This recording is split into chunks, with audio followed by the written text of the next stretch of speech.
పవన్ కళ్యాణ్ గారి పేరు చెప్పుకుని చాలామంది సెలబ్రిటీలు అయిపోదాం అనుకుంటారు. ఎందుకంటే ఆయనది ఒక బ్రాండ్. ఆయన స్థాయి వేరు, ఆయన స్థానం వేరు. కానీ ఏదో ఒక విధంగా ఆయన తగ్గించే ప్రయత్నం చేయాలి. ఆయన లాంటి వ్యక్తి వస్తే ఇలాంటి కొంతమంది సైకో టెర్రరిస్ట్ లక్షణాలు ఉన్నటువంటి వ్యక్తులకి ఇబ్బందే ఈ దేశంలో. డెఫినెట్గా ఇబ్బంది. అందుకే వీళ్ళు వాళ్ళ ఉనికిని కాపాడుకోవడం కోసం అంటే కొంతమంది అందరూ కూడా ఒక గ్రూప్గా జాయిన్ అవుతారంటారు కదా, గొర్రెల మందగా తయారయ్యారు.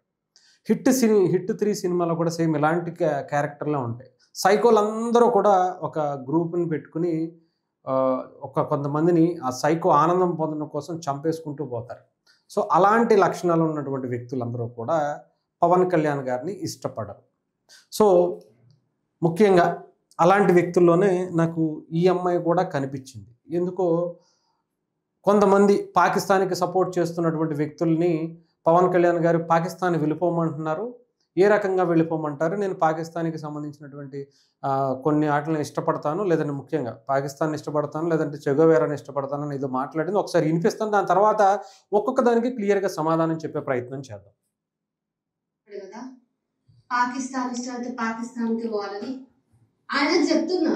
ఈ వీడియో స్పెషల్ గా ఆయనకే డెడికేట్ కూడా చేస్తున్నా. నాకు చెగువేరా ఇష్టం అనగానే క్యూబాకి పోమని ఎవరు అనలేదు ఆయనని. నాకు ఇష్టం అనగానే అడవికి పోమని ఎవరు అనలేదు ఆయనని. తెలంగాణ ఏర్పడగానే 11 రోజులు అన్నం మానేసి ఏడ్చిన అంటే మా తెలంగాణకు రావద్దని ఎవరు అనలేదు. నాకు రష్యా అమ్మ ఇష్టం అనగానే రష్యాకి ఎవరు బొమ్మనలేదు. నాకు క్రిస్టియానిటీ ఇష్టం అనగానే క్రిస్టియన్ గా మారమని ఎవరు అడగలేదు. ముస్లిం టోపు పెట్టుకొని నాకు ముస్లింస్ ఇష్టం అనగానే ముస్లిం గా మారిపో అని ఎవరు అనలేదు. మరి సరే మీరెవరు అధైర్యపడకండి, మీరు ఏ దేశం నుంచి వచ్చినా ఈ దేశంలో బతుకుతామంటే ధైర్యంగా ఉండండి అని అభయం ఇచ్చే రైట్. ఇక్కడ వరకు సమాధానం చెప్దాం. ముందు ఆమె లేవనెత్తినటువంటి అంశాలు ఏంటంటే, పాకిస్తాన్కి ఇష్టం అని చెప్పగానే పాకిస్తాన్ బొమ్మని ఎందుకు అన్నారు? మేమేమన్నా మీరు చెగోవేరా ఇష్టం అంటే మిమ్మల్ని ఏమన్నా అక్కడికి చెగోవేరా పుట్టిన ప్లేసానికి క్యూబాకి వెళ్ళిపోమన్నామా ఏంటి? లేదంటే రష్యా అమ్మాయిని మీరు ఇష్టపడ్డారు కాబట్టి రష్యాకి వెళ్ళిపోమని చెప్పామా ఏంటి? ముస్లింలు అంటే ఇష్టం అంటే ముస్లింలు మతంలోకి మారిపోమని చెప్పామా ఏంటి? క్రిస్టియన్స్ అంటే ఇష్టం అంటే క్రిస్టియన్లోకి మారిపోమని చెప్పామా ఏంటి అని చెప్పి ఆమె అడుగుతుంది. అలాగే తెలంగాణ కోసం మీరు తెలంగాణ ఆంధ్రప్రదేశ్ విభజన జరిగిన తర్వాత ఏదైతే మీరు 11 రోజులు అన్నం తినడం మానేశారు అని చెప్పారో, అందుకని మిమ్మల్ని ఏమన్నా తెలంగాణ నుంచి పంపించేశామా ఏంటి అని చెప్పి ఆమె అడిగినటువంటి దాన్ని. ఇక మొదటగా చెగోవేరా అంటే ఇలా ఈ గొర్రెలందరికీ ఇంకా గొర్రెలు ఎలా వెళ్తాయో ఆ గొర్రెల్లో ఎలాగైతే ఇందా చెప్పినట్టుగా సైకోలందరూ ఒకే థాట్ ప్రాసెస్లో ఆలోచించుకుంటారు. ఈ గొర్రెలందరూ కూడా అదే ప్రాసెస్లో ఆలోచించుకుంటారేమో అనిపిస్తుంది. ఆ గొర్రె ఒక వెనక గొర్రె వెనకాల గొర్రె ఎలా వెళ్తూ ఉంటాయో అదే పద్ధతిలో ఉంటారు వీళ్ళందరూ కూడా. ప్రకాష్ రాజ్ కానీ, ఈ మైండ్ సెట్ ఉన్నటువంటి వ్యక్తి కానీ, ఒకళ్ళు ఎవరో కాంగ్రెస్ పార్టీకి సంబంధించినటువంటి ఎమ్మెల్సీ ఆయన ఎవరో ఒక ఆయన, అలాగే జర్నలిస్ట్ రూపంలో ఉన్నటువంటి ఇంకొక లేడీ ఒక ఆమె, కొంతమంది ఉన్నారు, చాలామంది ఉన్నారు, ఒకళ్ళిద్దరు కాదు, కొన్ని వందలు వేల లక్షల మంది కూడా ఉండుంటారు వీళ్ళ దగ్గర. కానీ బయటపడినటువంటి వ్యక్తులు మాత్రం వీళ్ళందరూ కూడా ఎలా మనం భావజాలాన్ని ఇదే నిజమని చెప్పి ప్రజలందరినీ నమ్మించేయాలని పవన్ కళ్యాణ్ గారు లాంటి వ్యక్తుల్ని టార్గెట్ చేసుకుని సెలబ్రిటీలు అయిపోదాం అనుకునేటువంటి కక్కుర్తి పనులు అనమాట. మేడం చెప్పింది ఏంటంటే, క్యూబాకి చెగోవేరా ఇష్టం అనగానే క్యూబాకి వెళ్ళిపోమన్నామా ఏంటి కదా. క్యూబాకి వెళ్ళిపోమనటం అనేది పవన్ కళ్యాణ్ గారు కూడా చెగోవేరాని ఇష్టపడింది. చెగోవేరా పోరాట పటిమని, చెగోవేరా మనస్తత్వాన్ని, చెగోవేరా ఆలోచనల్ని, చెగోవేరా ఉన్నతమైనటువంటి ఆలోచనల్ని ఇష్టపడ్డారు. తన దేశం కాని దేశం కోసం ఒక మానవతా దృక్పథంతో వాళ్ళు పడుతున్నటువంటి కష్టాలను చూసి చెలించిపోయి తను ఒక డాక్టర్ అయి ఉండి తన వృత్తిని కూడా పక్కన పెట్టి అక్కడ వెళ్ళి వాళ్ళ పక్షాన నిలబడి ఒక గెరిల్లా యుద్ధాలని చేసి వాళ్ళకి అండగా నిలిచినటువంటి వ్యక్తి. అంటే తన కుటుంబం కాదు, తన మతం కాదు, తన ప్రాంతం కాదు, తన భాష కాదు, ఏదీ కాదు, అలాంటి వ్యక్తుల దగ్గరికి వేరే దేశానికి వెళ్ళి వాళ్ళ కోసం వాళ్ళ పడుతున్నటువంటి కష్టాలను చలించిపోయి చూసి వాళ్ళ పక్షాన నిలబడి పోరాటం చేసి ప్రాణాలు వదిలేసినటువంటి వ్యక్తి. అలాంటి స్ఫూర్తిని ఆయన తీసుకున్నాను అని చెప్పారు తప్ప అక్కడికి వెళ్ళిపోమని చెప్పలా. ఇకపోతే ముస్లిమ్సు, క్రిస్టియన్సు ఇంకొకటి అన్నారు కదా, ఏ మతం జోలికి మీరు మతం మారిపోండనో ఇంకొకటనో చెప్పాల. ఎవరికి ఇచ్చేటువంటి గౌరవాన్ని ఈ భారతదేశం, ఈ సనాతన ధర్మం ఇస్తుంది. ఇది ఒక వసుదైక కుటుంబం. ఇది మన భారతదేశ అనేకమైనటువంటి ఏమంటారు ఎన్నో విభిన్నమైనటువంటి మనస్తత్వాలు కలిగినటువంటి వ్యక్తులు అందరూ ఉంటారు. ఇక్కడ అందరినీ హక్కుని చేర్చుకోవటమే ఈ భారతదేశ సాంప్రదాయం అని చెప్పుకుంటూ వచ్చారు. అర్థమైందా? ఇకపోతే ఇంకొకటి ఏంటి, రష్యా అమ్మాయిని పెళ్లి చేసుకున్నామా, రష్యా వెళ్ళిపోమన్నావా అంటే పర్సనల్ విషయాల్లోకి వెళ్తే చెప్పుతో కొట్టాలనిపిస్తుంది. ఎందుకంటే అది ఆయన ఇష్టం. అది రేపొద్దున్న నువ్వు ఇంకొక దేశాన్ని ఇంకొకళ్ళని ఇష్టపడితే నేను అక్కడికి వెళ్ళిపోమని ఎవరు చెప్పరు కదా. ఇప్పుడు చాలామంది పాకిస్తాన్కి సంబంధించినటువంటి వ్యక్తులని, అబ్బాయిలను పెళ్లి చేసుకుని ఇండియాలోనే వదిలేసి ఇక్కడ దుబ్బేస్తున్నారు ఇక్కడ ఉన్నటువంటి పథకాలని. పాకిస్తాన్లో ఉన్నటువంటి దాన్ని అక్కడ బ్రతకలేక పిల్లలనేమో ఇక్కడ పెంచుతున్నారు. పౌరసత్వం ఏమో అక్కడ ఉంటుంది. ఇక్కడ కూడా దొంగ పాస్పోర్ట్లు అవి పుట్టించి ఇక్కడ కూడా తింటున్నారు. అక్కడ బ్రతకలేక పిల్లల్ని, భార్యని ఇక్కడే వదిలేసి ఇండియాలోనే మేపుతూ పెరుగుతున్నటువంటి వ్యక్తులు ఉన్నారు. కానీ పవన్ కళ్యాణ్ గారు అక్కడ ఉన్నటువంటి ఒక క్రిస్టియన్ అమ్మాయిని పెళ్లి చేసుకుని ఇక్కడ అనేకమైనటువంటి ఆలోచనలు, పవన్ కళ్యాణ్ గారిలో ఉన్నటువంటి ఉన్నతమైన ఆలోచనలకి ఆమె కూడా తీసుకుని అందరం కలిసి ఉండాలి, అన్ని మతాల వాళ్ళు కలిసి ఉండాలి, నువ్వు క్రిస్టియన్గా వెళ్ళి ప్రేయర్ చేసుకో, క్రిస్టియన్ని ఇష్టపడు, నేను కూడా క్రిస్టియానిటీలో ఉన్నదాన్ని ఇష్టపడతాను, అలాగే నా ధర్మాన్ని నేను పాటించేటువంటి హిందుత్వాన్ని కూడా ఉన్నతంగా చూసుకుంటాను అని చెప్పినప్పుడు ఆమె మతాన్ని ఇష్టపడుతూనే హిందువుల్ని కూడా ఇలా అందరినీ కలుపుకుంటూ వెళ్తున్నటువంటి హిందువులను కూడా, హిందూ మతాన్ని, ధర్మాన్ని కూడా నమ్మి ఆమె కూడా వచ్చింది. అలాంటి వ్యక్తుల గురించి కూడా చౌకబారు మాటలు మాట్లాడుతుంది. ఇకపోతే తెలంగాణకి సంబంధించినటువంటి వ్యక్తులు, తెలంగాణ అంటే ఏంటది 11 రోజుల పాటు నిద్రాహారాలు లేకుండా మానేశావు అని చెప్తున్నావు కదా.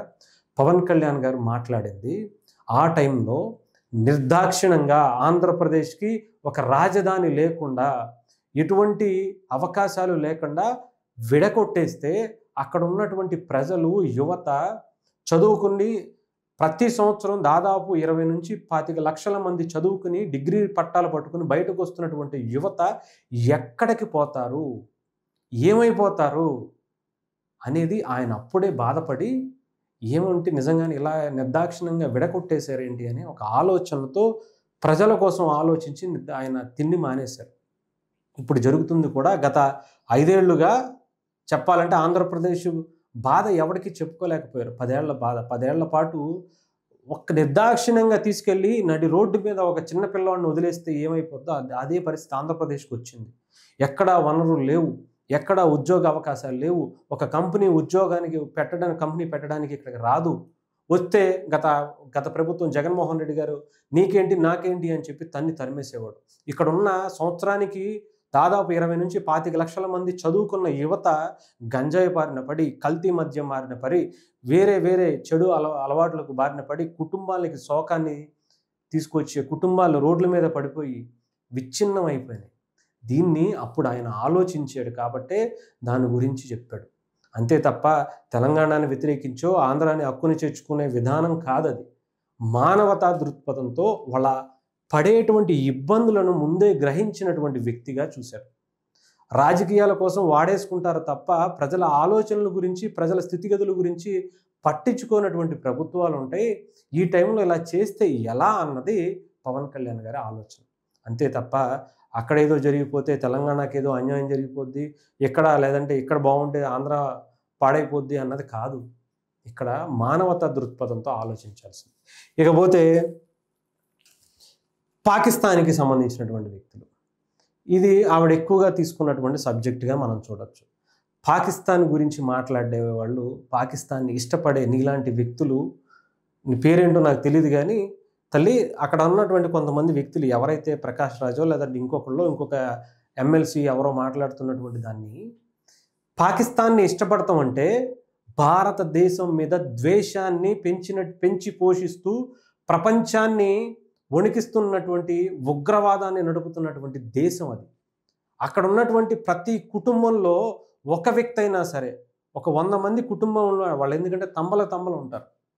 దాంట్లో ఒక వ్యక్తి కనీసం టెర్రరిస్ట్ గ్రూపులో ఉన్నటువంటి వ్యక్తులు, వాళ్ళ స్థితిగతుల గురించి, వాళ్ళ ఆర్థిక పరిస్థితుల గురించి, వాళ్ళ ఉద్యోగ అవకాశాల గురించి, ఇది మన దేశం ఎలా పెద్దదవ్వాలి, ఆర్థికంగా ఎలా నిలబడాలి, ఇక్కడ ఉన్నటువంటి అన్ని కుటుంబాలు ఎలా బాగుండాలి అని ఆలోచించుకోవటం మానేసి ఈ దేశం మీద, ఆ దేశం మీద కక్షపూరితమైనటువంటి దాన్ని పెంచుకుంటూ, గూగుల్ షాట్లో బాంబ్ బ్లాస్ట్ జరిగినప్పుడు, లుంబిని పార్క్లో బాంబ్ బ్లాస్టులు జరిగినప్పుడు, మొన్న పెహల్గామ్లో జరిగినప్పుడు, ముంబైలో జరిగినప్పుడు, లేదంటే పార్లమెంట్ మీద జరిగినప్పుడు, ఇవన్నీ దాడుల్లో ఎంతోమంది అమాయక ప్రాణాలను తీసేయడం మీద ఉన్నటువంటి దృష్టి పాకిస్తాన్ ప్రజలకి, గవర్నమెంట్కి, అక్కడ ఉన్నటువంటి ప్రపంచంలో ఏ మూల టెర్రరిస్ట్ దాడి జరిగినా దానికి మూలాలు పాకిస్తాన్లో ఉండటాన్ని చూసే చాలామంది దాన్ని దాయాది దేశం, శత్రు దేశం, పాకిస్తాన్ అంటే ఒక టెర్రరిస్ట్ కంట్రీ అని ముద్ర పడిపోయింది. ఇది ప్రపంచ దేశాలు ఇచ్చినటువంటిది. ఎంతోమంది ప్రపంచవ్యాప్తంగా ఉన్నటువంటి పెద్ద టెర్రరిస్టులు అందరూ కూడా పాకిస్తాన్లోనే నిలవంటున్నారు, పాకిస్తాన్లోనే ట్రైనింగ్ తీసుకుంటున్నారు, పాకిస్తాన్ నుంచే బయటకు వచ్చిన వాళ్ళే ఉన్నారు. అక్కడ ఒసామా బిన్ లాడెన్ నుంచి మొదలు పెడితే మొన్న మసూద్ అసద్ సంబంధించినటువంటి వ్యక్తులు, కసబ్ లాంటి వ్యక్తులు ఎంతోమంది అక్కడ నుంచి పుట్టి పెరిగి ఈ దేశానికి, ఇతర దేశాలకు వెళ్ళి చంపేసుకున్నటువంటి వ్యక్తులు, ఆ దేశంలో వాళ్ళే కొట్టుకు చచ్చిపోతున్నటువంటి దేశాలు. అలాంటి దేశాన్ని ఇష్టపడతామంటే ఉగ్రవాదాన్ని ఇష్టపడుతున్నట్టే. మహిళగా నీలాంటి వ్యక్తులు స్వేచ్ఛగా పాకిస్తాన్ లాంటి దేశంలో బయటకు తిరిగేటువంటి పరిస్థితి లేదు. నీకులాగా ఇలా మాట్లాడేటువంటి పరిస్థితి కూడా అక్కడ ఉండదు. అదే ఇండియాకు వచ్చేటప్పటికి నువ్వు చూడాల్సింది, నీలాంటి వాళ్ళు బయటకు వచ్చి మాట్లాడుతున్నారు. గౌరవంగా, చాలా భద్రంగా నీకు ఉద్యోగాలు చేసుకోగలుగుతున్నారు. ఎంతోమంది ఈరోజు అక్కడ ఖురేషి, ఒక కర్నల్ ఖురేషికి సంబంధించినటువంటి ఒక లేడీ ఆర్మీలో ఒక ఉన్నత స్థానంలో ఉండి అదే పాకిస్తాన్ మీదకు వెళ్ళి యుద్ధం చేసి వచ్చింది. విముకా సింగ్, తను కూడా ఒక ఉన్నతమైనటువంటి పదవిలో ఉండి, ఆమె కూడా లెఫ్టినెంట్ కమాండర్గా ఉండి, ఆమె కూడా పాకిస్తాన్ మీదకి వెళ్ళి యుద్ధం చేసుకుంటూ వచ్చింది. అదే పాకిస్తాన్ నుంచి ఎవరన్నా వచ్చారా? ఒక మహిళ ఎవరన్నా మాట్లాడారా? ఇది పాకిస్తాన్ పరిస్థితి. అలాంటి ఉన్నతమైనటువంటి భారతదేశంలో ఉన్నత విలువలైన ఉన్నటువంటి ఆ లేడీస్కి కావచ్చు, అనేక మతాలకి, కులాలకి, అన్ని విధాలుగా మనం ఇక్కడ సహకరించుకుంటుంటే, మన భారతదేశం నుంచి కించపరుస్తూ, మన స్థితిగతుల నుంచి కించపరిచి పాకిస్తాన్ని ఇష్టపడతామంటే ఏంటి ఆలోచన? అలాంటి ఆలోచన ఉంటే అక్కడికి దుబ్బేయండి అని అన్నాడు. ఆయనే కాదు, మాలాంటి వాళ్ళు కూడా అంటాం. ఎందుకంటే ఇది భారతదేశం, మన భారతదేశం, మా భారతదేశం. ఇలాంటి వాటికి చోటు ఉండకూడదు.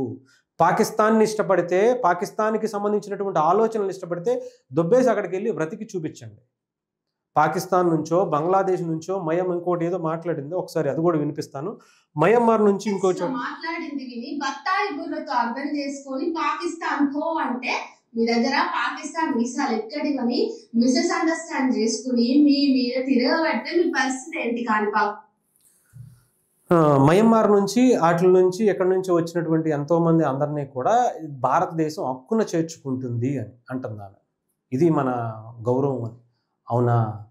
మరి భారతదేశం అంతమందిని హక్కున చేర్చుకుంటే మిగతా దేశాలు ఎందుకని హక్కున చేర్చుకోకుండా బయటికి గెంటేస్తున్నాయి అనేది కూడా ఆలోచించుకోవాలి తల్లి. మనం తీసుకుంటాం, దీన్ని రాజకీయంగా ఉపయోగించుకోవడం కోసం కొంతమంది స్వార్థపు రాజకీయ నాయకులు, పార్టీలు వాళ్ళకి ఆధార్ కార్డులు, రేషన్ కార్డులు, పాస్పోర్ట్లు ఇప్పించి ఈ దేశంలోనే నివాసం ఉంటూ వాళ్ళ ఓటు బ్యాంకుగా మార్చుకొని అదే ప్లేసుల్లో వాళ్ళ పోటీ చేసి గెలుస్తున్నారు. బాగానే ఉంటుంది. మరి ఇక్కడ పుట్టి ఇక్కడ పెరిగినటువంటి అసలు సిసలైనటువంటి మన సోదరులు ముస్లిమ్స్ కావచ్చు, క్రిస్టియన్స్ కావచ్చు, ఎక్కడికి పోవాలి? వాళ్ళకి కావాల్సినటువంటి, రావాల్సినటువంటి అవసరాలు లేదంటే పథకాలు అన్నీ వాళ్ళకి అందకుండా ఎక్కడి నుంచో వచ్చినటువంటి దాయాది దేశాల తాలూకా ఆలోచనలతో వచ్చినటువంటి వ్యక్తులు ఇక్కడ వాళ్ళకి అన్ని రకాల వస్తువులు కల్పిస్తుంటే ఇక్కడ మన సోదరులు ఉన్నటువంటి ముస్లిమ్స్ ఏమైపోవాలి అనేది కూడా ఆలోచించు.